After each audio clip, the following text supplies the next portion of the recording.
was like a lion, and had eagle's wings. I beheld till the wings thereof were plucked, and it was lifted up from the earth, and made stand upon the feet as a man, and a man's heart was given to it.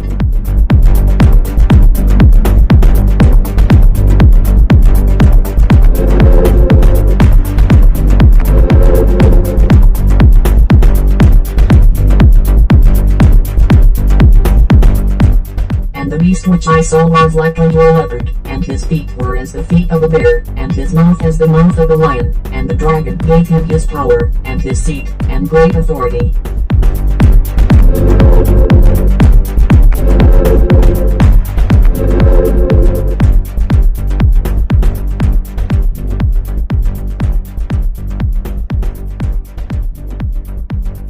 For, when they shall say, peace and safety, then sudden destruction cometh upon them, as travail upon a woman with child, and they shall not escape.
His only political experience was playing a fictional president on TV, and now he's headed for a landslide victory in Ukraine's real-life presidential election. Vladimir Zelensky's campaign has been anything but conventional. He even started it with a bang, announced his bid at the stroke of midnight on New Year's Eve.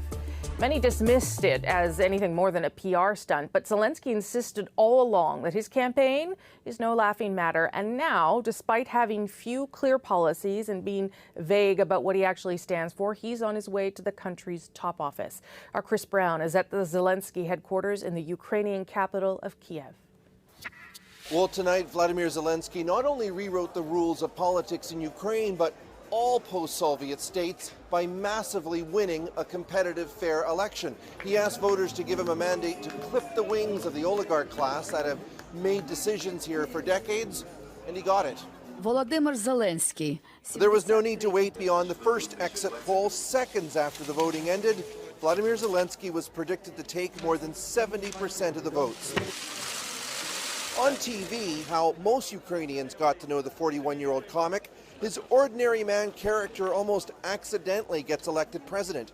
But his real-life campaign was incredibly strategic, using social media to energize younger voters. In the campaign's final spectacular soccer stadium debate, Petro Poroshenko, the wealthy chocolate magnate who's led Ukraine for 5 years, slammed Zelensky's lack of a coherent platform. And he said Zelensky wouldn't be able to stand up to Russia's Vladimir Putin. Zelensky has said he'll end the war with Russian-supported separatists, but he hasn't said how. Ukraine's anemic economy was a bigger worry, so voters opted for a total change of direction. Tonight, he gave no immediate hints about filling in details on his long to-do list. There will be no pathetic speeches,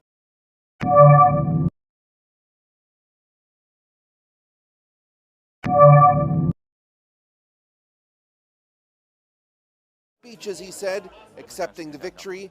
Thank you. This is hopefully a historic turning point where the old oligarch system is finally broken, where corruption is taken care of. It's one thing for Zelensky to win, it's another for him. Звертаюсь до всіх представників держави, державних службовців, народних обранців всіх рівнів, які залишили країну або планують це найближчим часом зробити.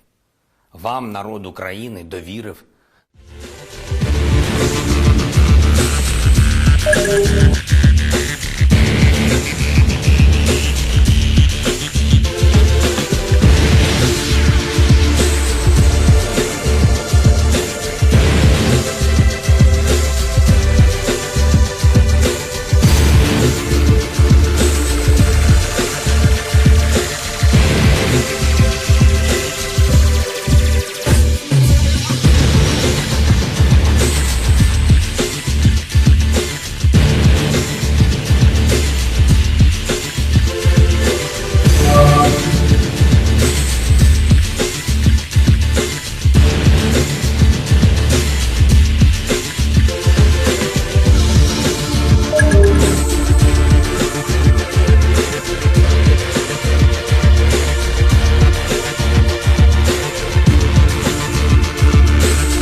Begin our coverage in Washington with Caroline Shively. Caroline, can you give us the latest on what we're hearing from the ground in Ukraine and reports about street fighting?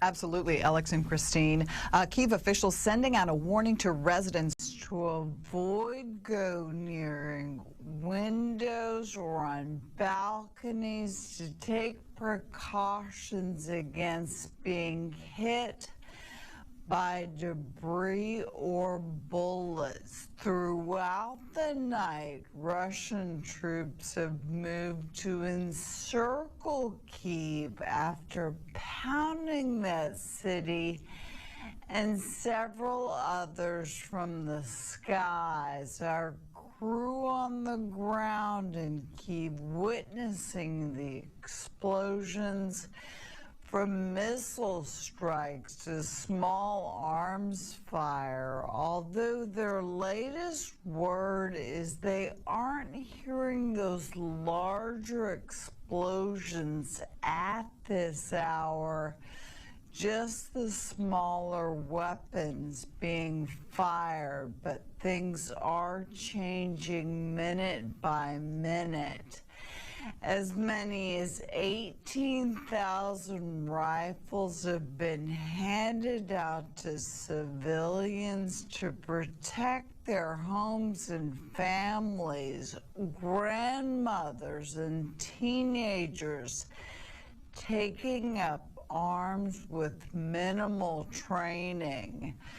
Ukrainian President Volodymyr Zelensky urging citizens to stand firm against the siege, declaring the fight is here and the fate of Ukraine is being decided right now. Ukraine's military reports that it has shot down 2 Russian transport planes, one 50 miles south of Kyiv, another 25 miles south. Each plane can hold up to 125 people.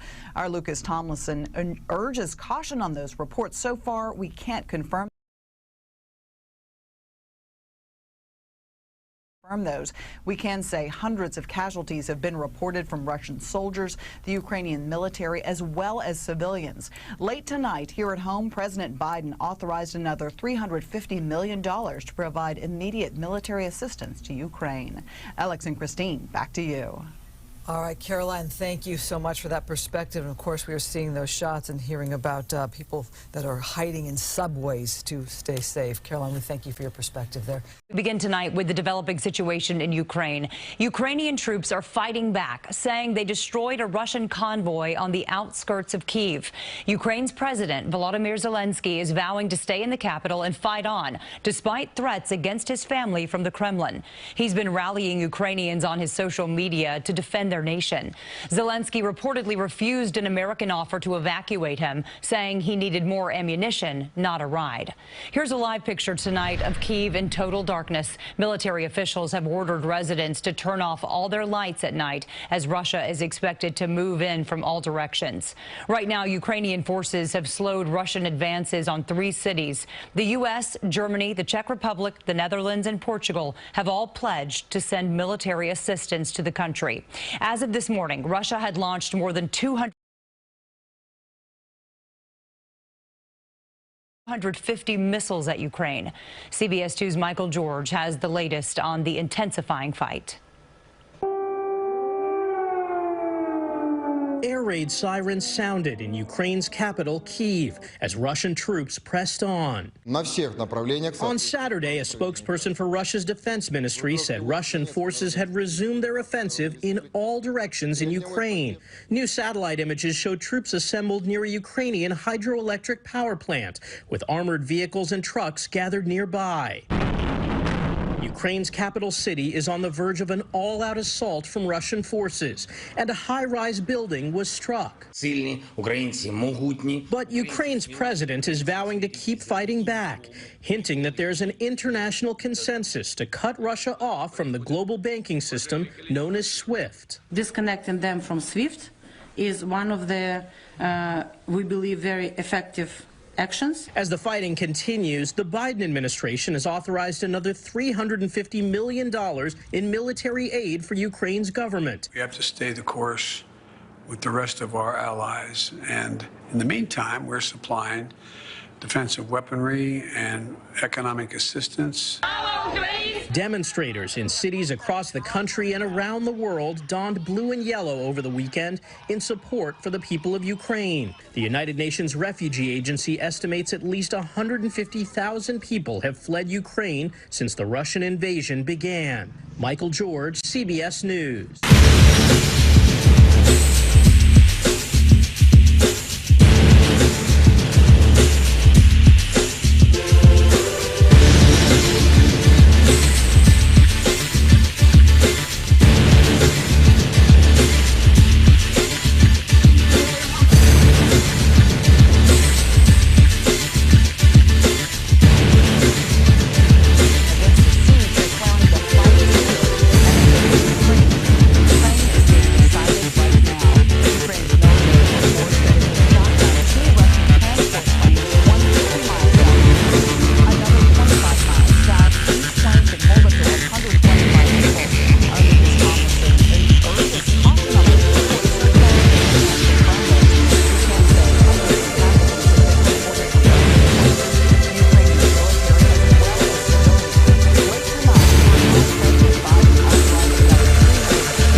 Of Kyiv in total darkness. Military officials have ordered residents to turn off all their lights at night as Russia is expected to move in from all directions.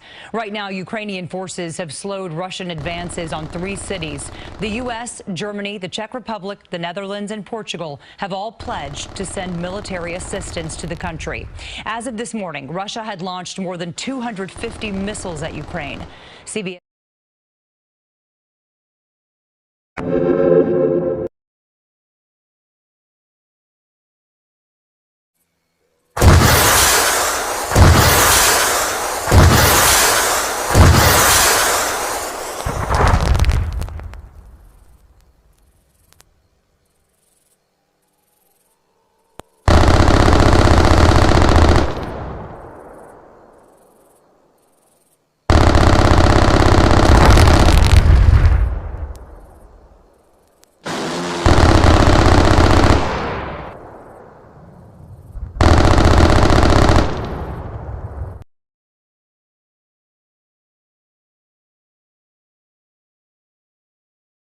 can spread fast. Now, Arma 3 is a game that kind of because I guess in certain aspects it can look realistic. It gets used in news reports as actual footage. As a matter of fact, a Russian state news network back in 2018, Pravai Kanal, actually used Arma 3 footage like it's actual real war footage. If you don't believe me, here, take a look at the video. Он неделю провел в тылу боевиков под Пальмирой, наводил на цели наши самолеты. А когда... Did you see some of the Arma 3 gameplay footage tied in there? These are, and this happens in the States too. These are supposed to be people that are actual journalists. Well, anyway, more Arma 3 footage was being passed around as if it was actual war footage coming out of the Ukraine. And it's scary because it just shows how fast disinformation and misinformation can be put out there, and it can be weaponized. Misinformation can be very dangerous. Now, as Bloomberg was reporting, some of the most viewed videos on Facebook Gaming's channel yesterday were a number of clips saying they were military action taking place in Ukraine. They were watched by more than 110,000 people and shared more than 25,000 times before they were taken down by Facebook. Now, one of these clips, it says, Ukraine fires missiles to intercept Russian aircraft's artillery fire. Take a look at the clip.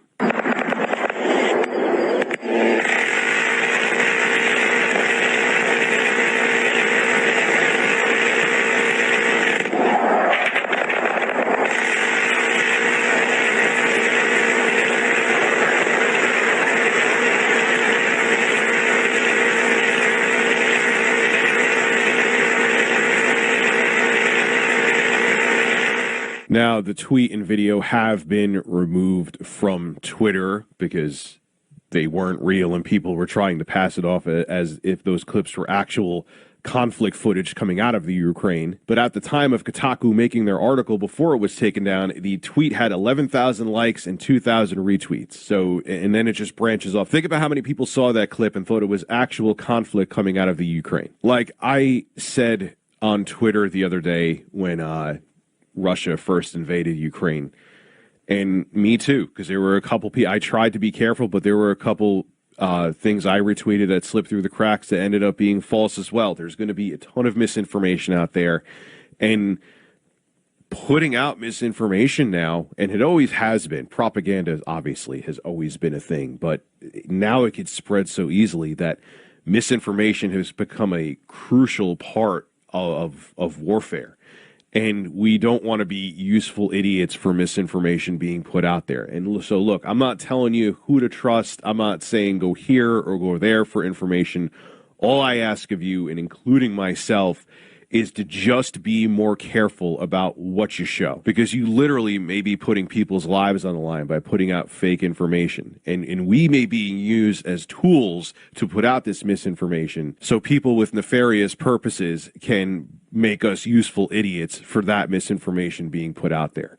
It's important, man. You got to be careful because you don't want to put out actual footage thinking that's the conflict when it's really a video game called Arma 3.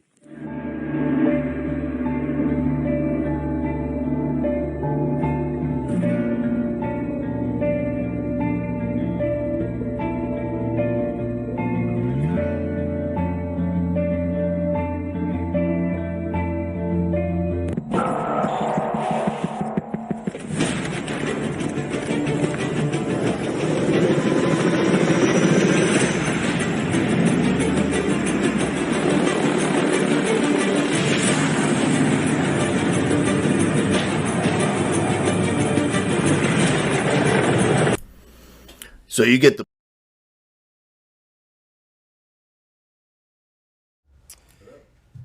We have previously noted our strong concerns regarding Russian disinformation and the likelihood that Moscow might seek to create a false flag operation to initiate military activity. Now, we can say that the United States has information that Russia is planning to stage fabricated attacks by Ukrainian military or intelligence forces as a pretext for a further invasion of Ukraine. One possible option the Russians are considering, and which we made public today, involves the production of a propaganda video, a video with graphic scenes of false explosions depicting corpses, crisis actors to pretending to be mourners, and images of destroyed locations or military equipment, entirely fabricated by Russian intelligence. To be clear, the production of this propaganda video is one of a number of options that the Russian government is developing as a fake pretext to initiate and potentially justify military aggression against Ukraine. We don't know if Russia will necessarily use this or another option in the coming days. We are publicizing it now, however, in order to lay bare the extent of Russia's destabilizing actions towards Ukraine and to dissuade Russia from continuing this dangerous campaign and ultimately launching a military attack.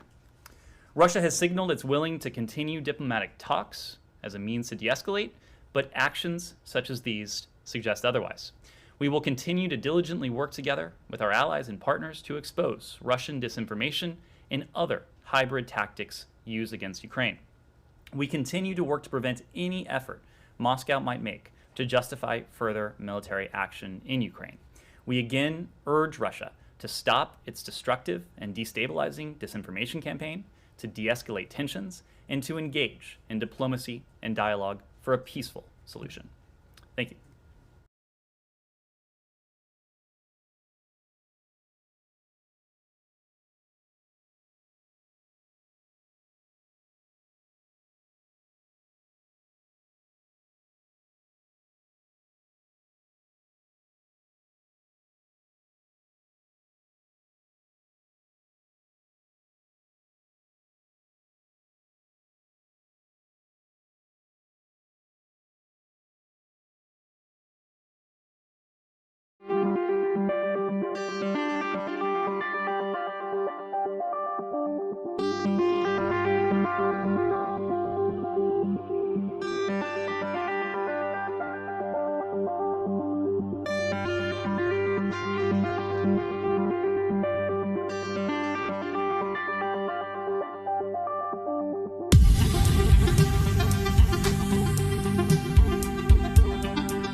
Attention, this system now under military command.